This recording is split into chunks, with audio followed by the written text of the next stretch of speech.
그렇다면 우리 근로자분들은 인가가 날 때까지 기다려야 될까요? 아닙니다.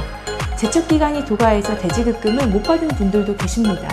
임금퇴직금을 받는 방법은 다음에 3가지입니다. 이미 폐지 결정이 났고 14일도 지나버린 경우가 종종 있습니다. 도산대지급금조차 받을 수 없게 되는 겁니다.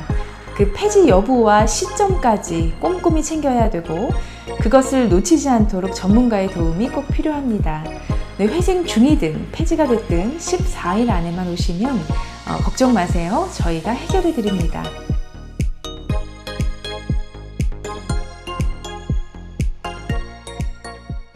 안녕하세요. 노무법인대정 한은경 노무사입니다.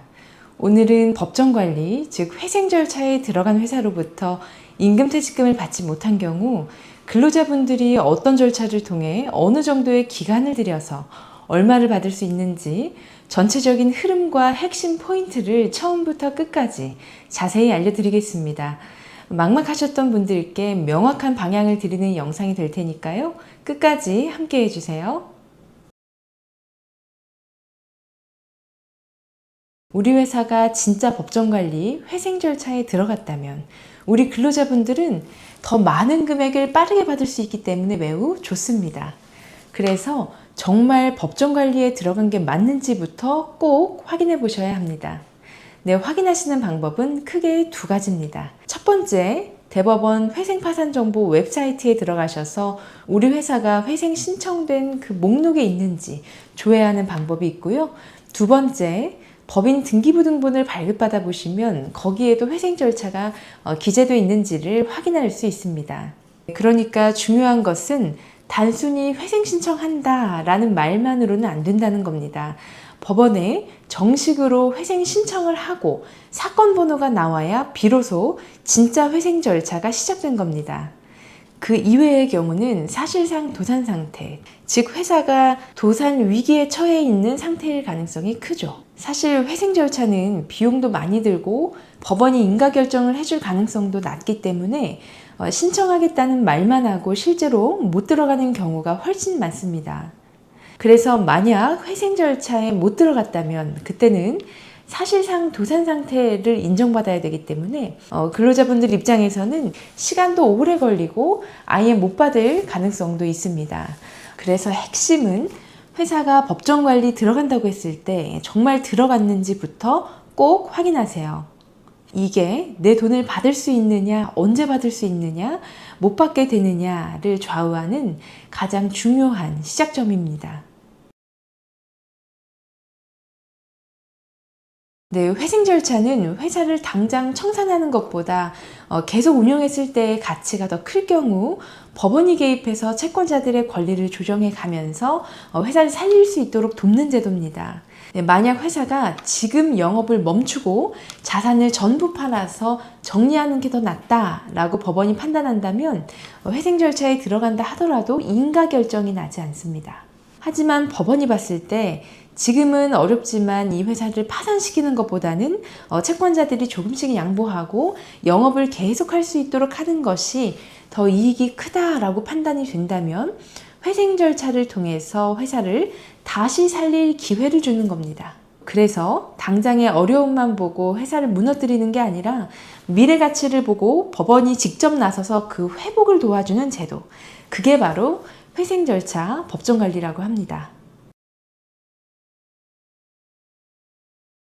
네, 우리 회사가 회생 절차, 즉 법정관리에 들어간 게 맞다면 임금퇴직금을 받는 방법은 다음에 3가지입니다.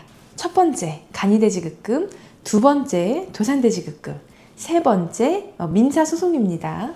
그런데 누구는 3개 다 되고 누구는 2개만 되고 누구는 1개만 됩니다. 뒤에 내용 끝까지 보시고 나는 몇 개나 가능할지 한번 가늠해 보세요. 네, 일단 회사에서는 회생 절차 들어갈 거라고 변호사도 선임했다고 얘기할 겁니다.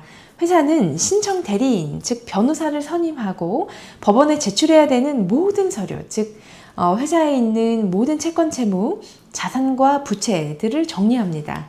여기에는 우리 근로자들의 체불임금이나 퇴직금도 그 공익채권에 포함이 되고 우리 근로자분들도 채권자로 법원에 등록이 됩니다. 네, 보통 변호사들이 이걸 1달 정도 준비해서 법원에 회생 개시 신청을 하면 사건 번호가 부여되고요. 제출된 서류에 문제가 없다면 2주 안에 법원이 회생 개시 결정이라는 것을 내립니다. 네, 이때부터 공식적으로 회생 절차가 시작되는 거예요. 네, 그런데 여기서 중요한 포인트. 회생 절차는 최종 인가 결정까지 시간이 굉장히 오래 걸릴 수 있고 또 불인가 결정이 날 수도 있습니다. 그렇다면 우리 근로자분들은 인가가 날 때까지 기다려야 될까요? 아닙니다. 회생 개시 결정만 나면 그 시점부터 도산대지급금을 신청할 수 있습니다. 인가 여부와는 상관없어요. 인가 결정이 날 때까지 기다렸다가 제척기간이 도가해서 대지급금을 못 받은 분들도 계십니다. 네, 꼭 기억하세요. 자, 그럼 우리 근로자분들이 실제로 해야 될 일은 무엇일까요? 네, 회사가 회생 신청한다고 하면 대부분 퇴사하게 되죠.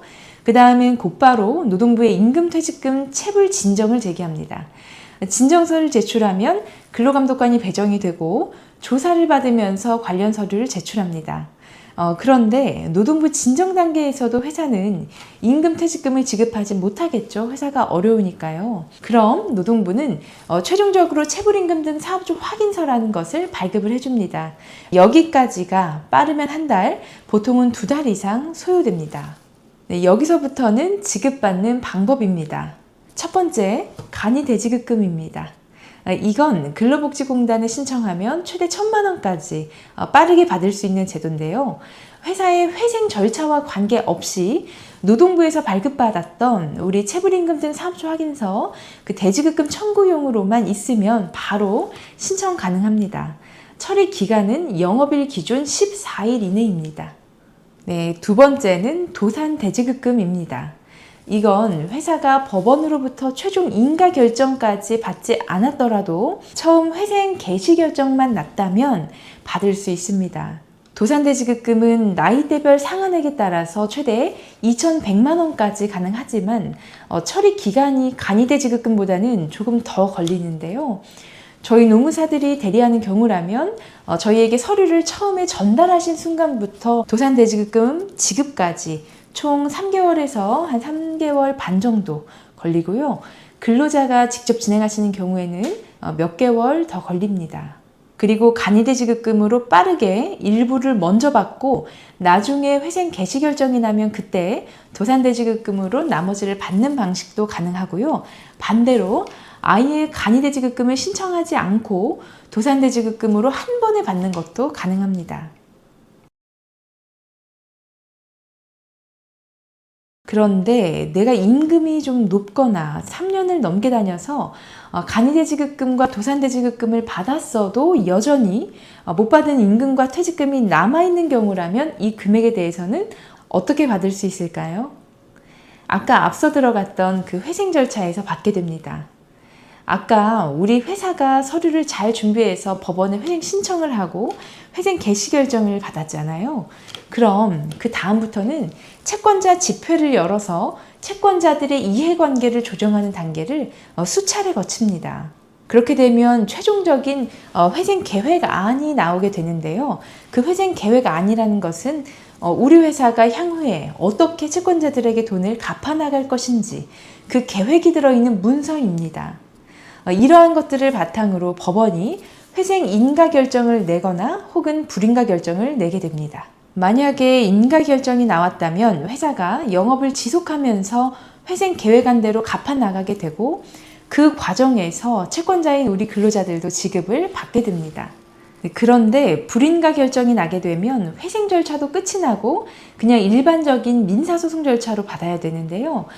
대지급금 이외의 금액은 그 순위가 매우 낮기 때문에 회사의 채무가 재산보다 많거나 혹은 내 순위보다 높은 채무가 아주 많다면 결국에는 대지급금 이외의 금액은 조금만 받게 되거나 아예 못 받을 가능성도 있습니다. 회생 절차는 그 폐지 결정이라는 것이 있어서 좀 더 까다롭습니다. 잘 진행되는 것 같다가도 뭔가 문제가 생기면 법원이 중간에 회생 절차를 종료해버리는 회생 폐지 결정을 내릴 수 있습니다.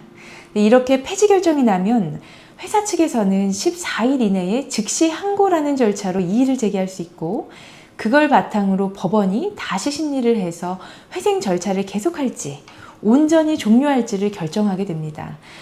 문제는 여기서 생깁니다. 우리가 처음에 회생 개시 결정이 났다는 것만 확인하고 회생 절차 들어갔구나 크게 신경 쓰지 않고 있다가 나중에 도산대지급금을 신청하려고 보니까 이미 폐지 결정이 났고 14일도 지나버린 경우가 종종 있습니다.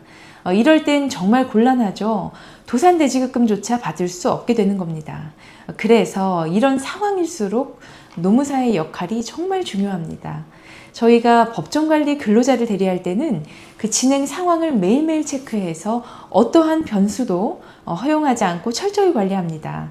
그리고 중요한 점, 만약 회생 절차가 폐지되었더라도 폐지 결정일로부터 14일 이내라면 도산대지급금 신청이 가능합니다. 그래서 회생이 폐지되고 나서 저희를 찾아오시는 분들도 계시는데요. 14일 안에만 오시면 문제없이 대지급금 받을 수 있도록 저희가 도와드립니다. 네, 결론적으로 회생 절차는 단순히 개시 결정이 났는지만 보는 것이 아니라 그 폐지 여부와 시점까지 꼼꼼히 챙겨야 되고 그것을 놓치지 않도록 전문가의 도움이 꼭 필요합니다. 네, 회생 중이든 폐지가 됐든 14일 안에만 오시면 걱정 마세요. 저희가 해결해 드립니다. 저희는 지금까지 3,000명 이상 근로자의 대지급금 사건을 대리하면서 수많은 변수와 돌발 상황 속에서도 모두 무사히 지급받을 수 있도록 조력해 왔습니다. 믿고 맡기셔도 됩니다. 최선을 다하겠습니다. 감사합니다.